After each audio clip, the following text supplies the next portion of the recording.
Did you notice the sentiment score for mobile is sitting at plus 0.06? That's a solid uptick compared to our historical baseline, indicating a notable increase in positive sentiment around mobile topics right now. What's even more intriguing is that momentum hasn't shifted at all, holding steady at plus 0.00. This suggests that while sentiment is improving, the overall engagement around mobile hasn't yet caught up. There's potential for growth. Our API returns real-time sentiment scores, momentum indicators, and semantic clusters, providing you with a comprehensive view of sentiment dynamics.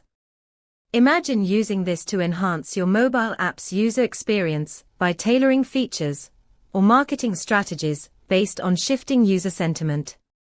Want to dive deeper? Check out our documentation at pulsebit.lojenterprise.com/docs.